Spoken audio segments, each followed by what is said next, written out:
My name's Caleb, I'm 32, and up until last year, I thought my family was complicated, but manageable. I never imagined I'd be sitting at our annual Christmas Eve dinner, sipping from a glass of red wine while my brother declared himself the new head of the family, like we were characters in some low-budget mafia movie. It's hard to explain the dynamic in our house without sounding like I'm exaggerating. But here's the thing. If you've ever had a sibling who was the golden child, and a parent who enabled that fantasy long past childhood, you'll understand exactly what I mean. We were sitting in my mother's dining room, the same house I grew up in, still filled with knickknacks from when my parents actually liked each other. My father had passed away in May. Sudden stroke. No warning. One moment he was telling me about a weird clicking noise in the garage. The next I was standing in a hospital hallway watching the color drain from my mother's face. Grief didn't hit her the way it hit me. Or maybe it did, and she just buried it behind that ice-cold composure she perfected over the years. Either way, she barely looked at me for the rest of the summer. The months following his death had been a blur of paperwork, memorial planning, estate meetings, and long silences. The kind where your phone rings and you stare at it for a second, hoping it's someone who'll talk about anything but family. That rarely happened. Instead, I got a barrage of texts from my older brother Adam, who, despite being 3 years my senior, still acted like a frat boy who'd been handed the keys to a kingdom he didn't earn. He lived 2 towns over in a house my dad had helped him buy, with his wife Marla and their twin boys. My sister Chloe lived closer, just 10 minutes down the road in a condo she couldn't afford without Mom's occasional help. I lived in the city, about an hour away, and worked in mergers and acquisitions. Not the most glamorous job, but it paid well, and I kept to myself. Dad and I had always had a quiet understanding. He respected my boundaries, and I never pushed too hard when it came to the family drama he constantly tried to buffer me from. After Dad passed, I noticed something start to shift. Subtle at first. A group text would go out, but I'd get it hours late. A dinner would be planned and accidentally not include me. My mother started referring to Adam as your father's rock, even though I was the one who had driven her to every single legal appointment that summer. Chloe began acting like Adam had single-handedly held the family together during the funeral, even though he'd shown up late and forgotten to bring the slideshow I'd made. But I kept my mouth shut, not because I was weak, but because I was patient. That's something Dad taught me early on. When people show you what they think of you, don't argue, he once said. Just take note and plan accordingly. What they didn't know, what they still didn't know that Christmas Eve, was that my father and I had had a conversation. Several, actually. Starting 2 years before his death, when he'd begun quietly moving his assets and reshaping the family trust. I never asked him to. In fact, I was uncomfortable when he first brought it up. I told him I didn't want to be involved in family politics. His reply was simple. You're the only one I trust not to waste it. I thought he was exaggerating. He wasn't. The day he signed the last set of papers, January 1st of that year, he sent me a message. It's done. Whatever happens, you'll know what to do. I didn't really understand what that meant until tonight. We were halfway through dinner. My mom had made her usual overcooked ham. Adam brought a smug bottle of Merlot he couldn't pronounce, and Chloe arrived wearing one of those scarves that look expensive, but you know she got it at a discount boutique and removed the tags. It was the first Christmas without Dad, but no one mentioned him. At least not until Adam stood up, cleared his throat, and said the words that would start the unraveling of everything. So, I figured now's a good time to just put it out there, he began, raising his glass. Since Dad's gone, I think it makes sense that I take over the estate. You know, manage things.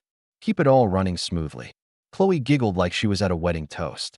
To the new head of the family, she said, lifting her glass and clinking it against Adam's. I stayed silent. Mom didn't even flinch. She just nodded, reached for a piece of bread, and added, It's only right. You've always been the responsible one. That one cut deep. Not because it was true. It wasn't. But because it wasn't even close to true, and she knew it. Adam had dropped out of 2 colleges, crashed 3 cars my parents paid for, and had borrowed more money than I could count. But somehow, he'd always been their pride and joy. I could feel my face heating up, but I didn't say anything. Not yet. I just reached down, slid my laptop bag out from under the chair, and unzipped it slowly. I could sense their eyes shift toward me. A flicker of confusion from Chloe. A smirk from Adam. Caleb, my mom said, her tone warning. Let's not turn this into something dramatic. I opened the laptop, clicked a folder, opened a PDF. My heart was pounding, but my voice was steady when I spoke. That's weird, I said, spinning the screen around. Because according to this, I own everything starting January 1st. I didn't raise my voice. I didn't have to. For a second, no one spoke. Not a single fork clinked against a plate. My brother's face drained of color faster than wine spilling across a tablecloth. Chloe froze mid-sip. My mother's hand hovered in the air, that piece of bread still untouched. What is this? Adam asked, voice suddenly sharp. Dad's final amendments, I said simply. The ones he filed with the family attorney last year. Everything. The house, the trust, the vacation property, the residuals, transfers to me. Fully. Irrevocably. My mom blinked. That's not possible. It is, I said. I have the paperwork. The recorded conversation. The notarized documents. Would you like to see the timestamp? You're lying, Adam snapped. Dad would never do that to us. He told me. He promised. I'd take over everything. I didn't respond. I just kept the laptop turned toward them. And that's when Chloe stood up, her voice trembling. This is some kind of joke, right? You're just trying to mess with us. This isn't real. I looked her in the eye for the first time that night. He trusted me. Because I never asked for anything. Because I never lied to him. Because when he was sick last year, I was the only one who showed up. My mom opened her mouth to protest, but I wasn't done. I was the one who drove him to appointments. Who sat in that freezing waiting room for hours. Who got the call at 2 a.m. and stayed with him all night in the ER. You were all too busy. Adam looked like he wanted to throw something. Instead, he slammed his hand against the table. This is bull. Language, my mom cut in automatically. Old habits die hard. There was a storm brewing in the room. Years of resentment, buried under fake holiday cheer and wine-soaked toasts, rising like floodwater. And I had just cracked the dam open. But I wasn't finished yet. Not even close. That's when I reached for the second folder in my bag. The one labeled Transition Plan. I placed it on the table, slid it slowly toward my mother, and said, starting January 1st, we're doing things a little differently. She didn't reach for the folder. No one moved. It just sat there between us, thick with consequences. My mother stared at it like it might bite her. Her perfectly set expression had started to crack. You know the kind. The cold, controlled mask of a woman who built her entire world around appearances. Around having the perfect family. Even if that meant ignoring every crack in the foundation. Now the cracks were all she could see.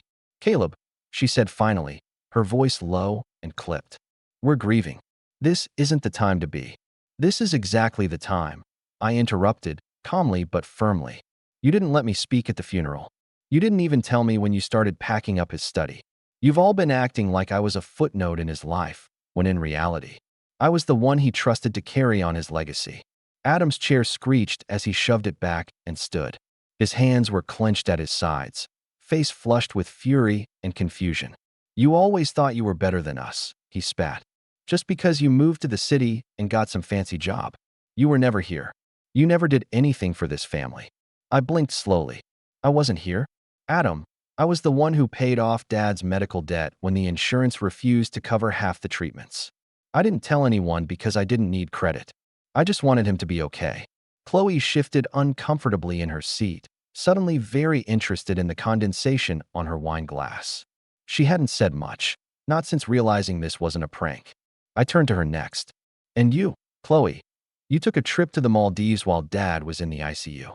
You posted beach pictures the same day we almost lost him. And when I texted you to come say goodbye, you left me on read for 6 hours and replied with a heart emoji. Her mouth opened, but she didn't speak. Just shook her head as if trying to rewind the moment, pretend it hadn't happened. I took a deep breath and stood up slowly, adjusting the sleeve of my blazer. My voice was calm, almost too calm, like I'd rehearsed this 1,000 times, and maybe I had, in my head, every night since June. I didn't want it to be this way, I said. But Dad knew how things would play out. He warned me. He told me exactly what you'd do. That you'd try to erase him the moment he wasn't here to stop you. That Adam would waltz in and claim the house like a prince inheriting a throne. I gestured to the folder again. This is the legal plan.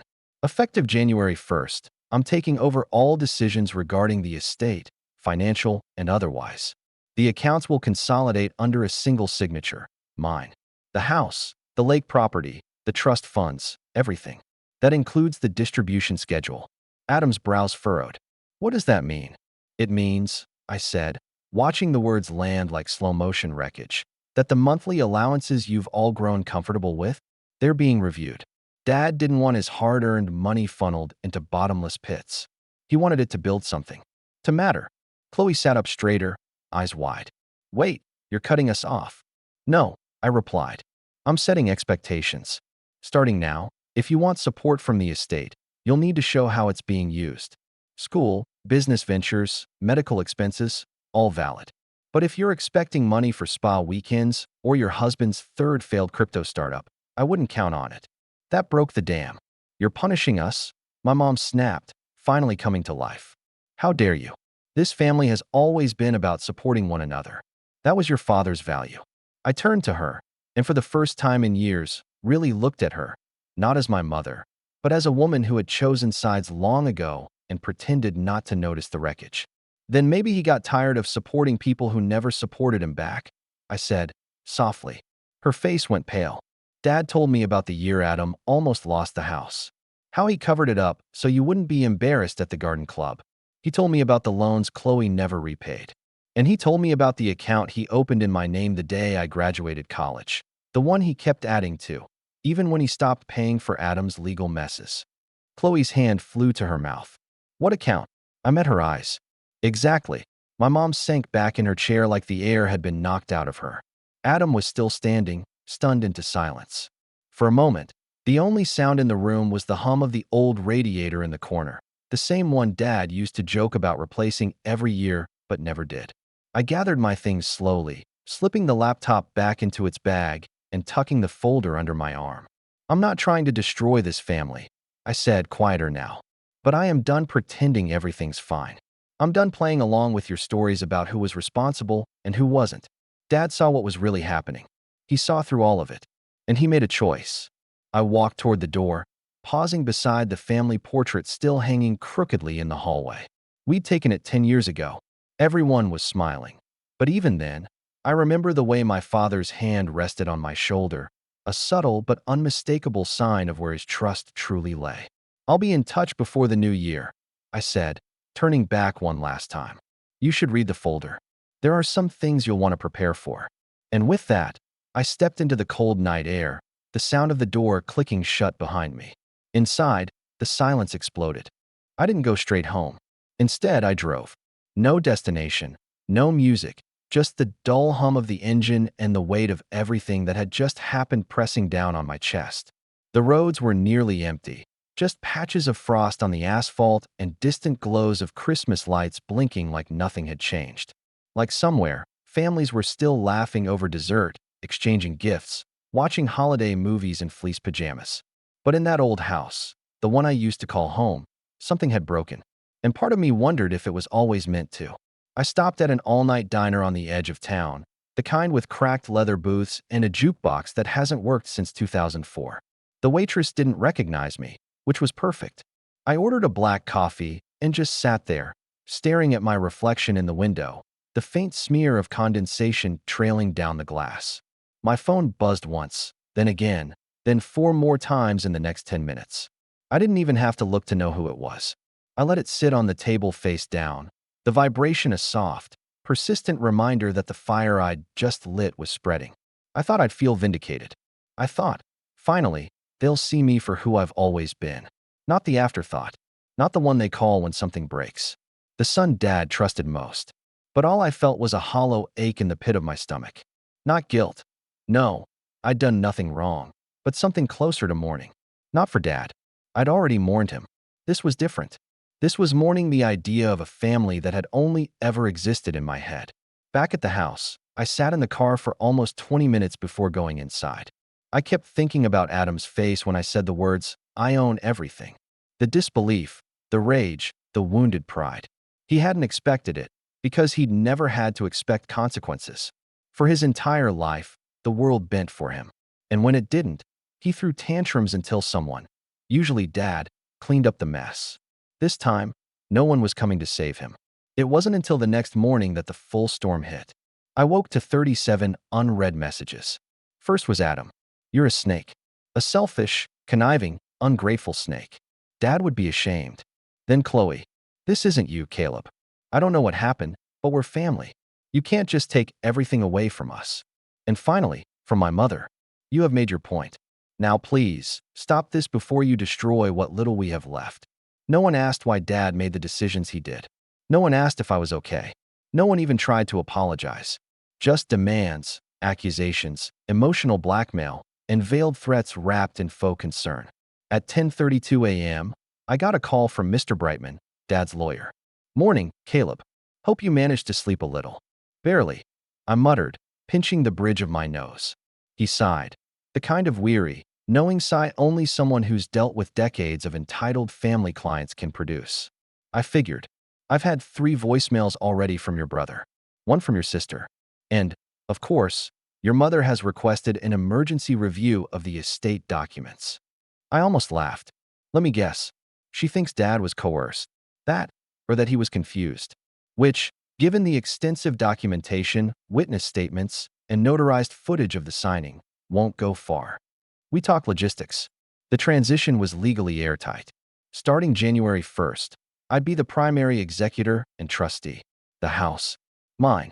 The lake property, also mine. Liquid assets, stock portfolios, rental incomes, all under my discretion. My father had spent the last 2 years preparing it all, shielding the estate from misuse while quietly building a firewall between his wishes and the people who would try to twist them. After we hung up, I sat there in my kitchen, the sun streaming weakly through the frost-touched windows, thinking about what came next.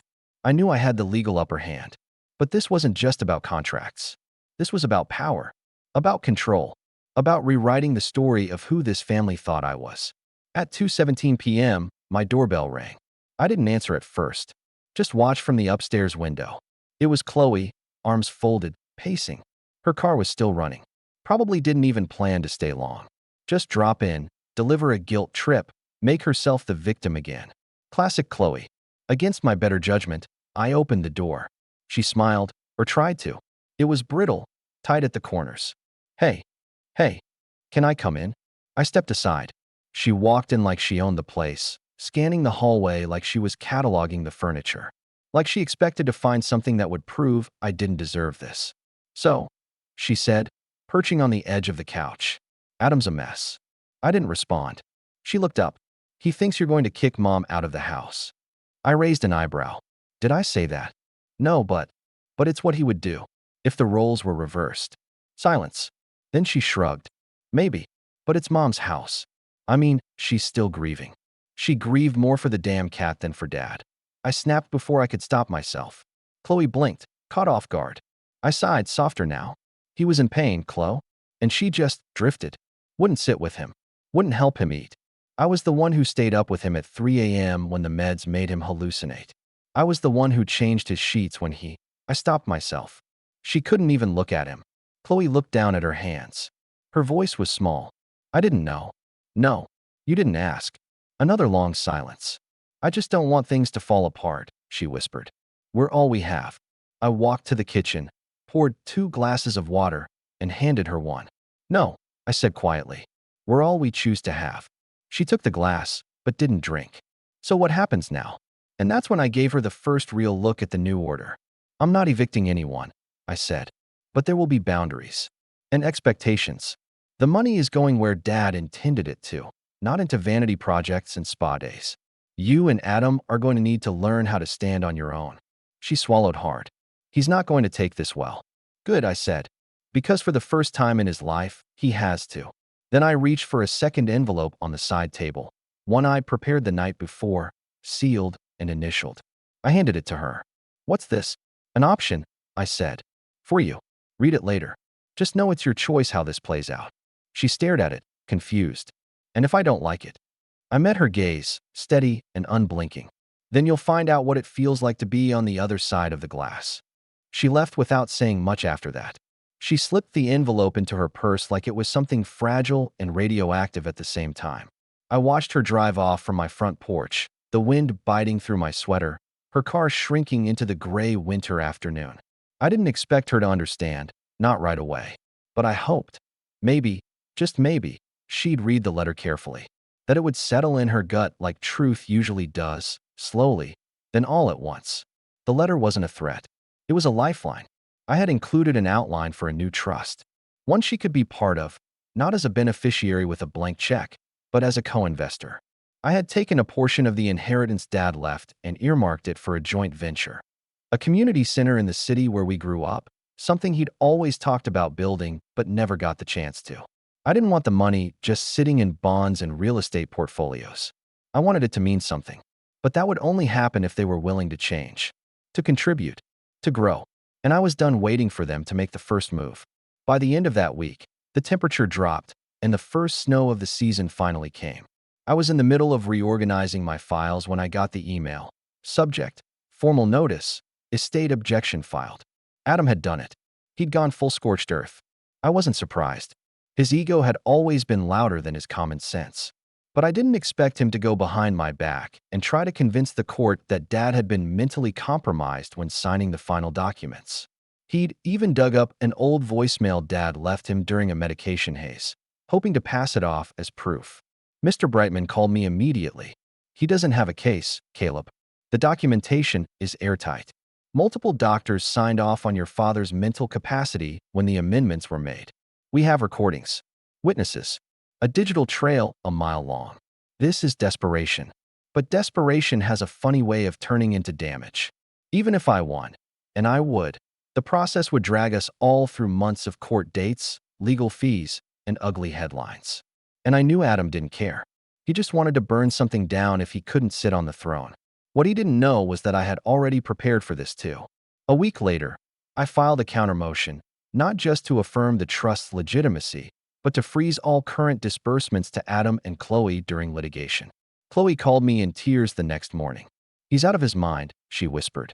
"He said if I don't support him in court, he'll go after me next." "Do you want to be tied to his fallout?" I asked. "Or do you want to build something better?" "I don't know anymore," she said. "I just want it to stop." That same night, my mother showed up at my apartment unannounced.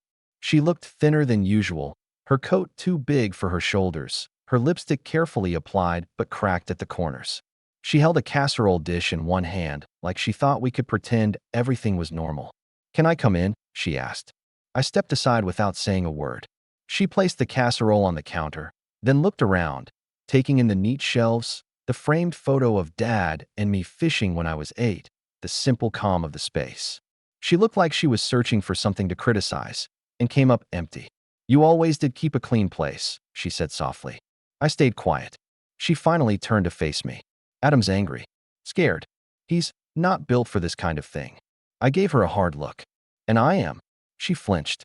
"I didn't mean it like that." "You meant it exactly like that. You always have." She looked away. "I was there when he passed away," I said. "You were too busy sorting through insurance paperwork to sit with him. You sent me in to tell him the latest test results because you couldn't handle it. And now you want to tell me who's strong enough to lead this family." A silence stretched between us, tight and raw. "I failed him," she said suddenly. "I know that." I didn't say anything. She took a deep breath. "You're angry. Rightfully so. But Caleb, you need to understand something."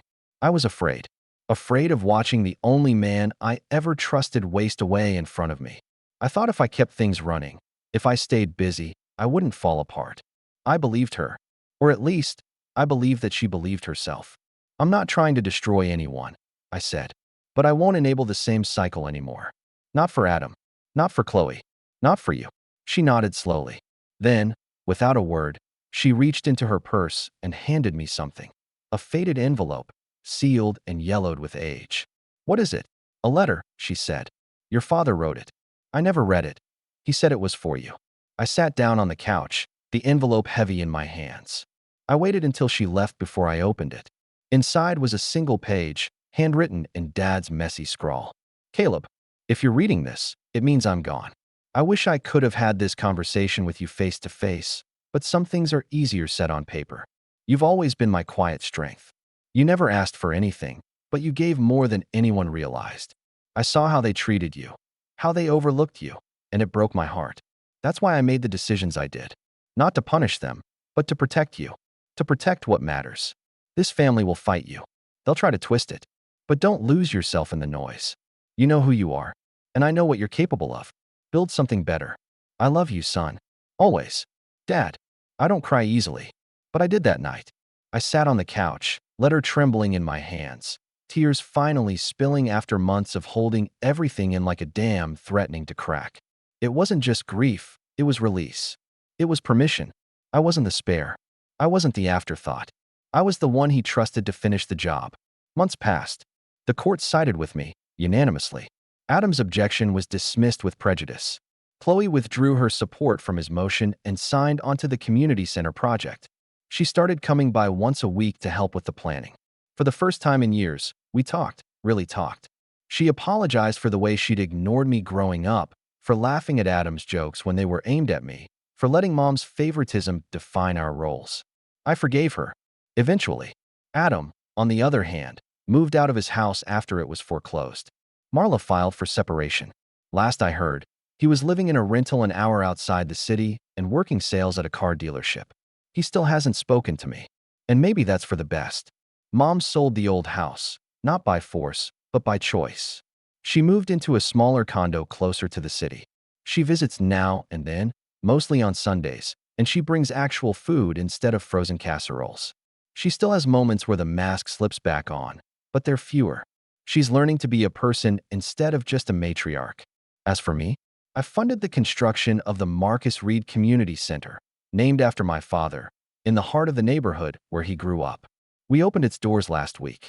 Free tutoring programs, financial literacy workshops, job training, a small clinic. The kind of place he would have walked into and stayed all day just to listen to people talk. I stood at the front on opening day, looking out at a crowd of over 100 people. Chloe stood beside me, smiling through tears. Mom sat in the front row, and I realized this wasn't revenge. It was restoration. For everything they tried to take, I gave something back. Not to them, but to the world Dad believed in. And in doing that, I found peace not in owning everything, but in building something that finally meant everything. That's what being head of the family really meant. And I was ready.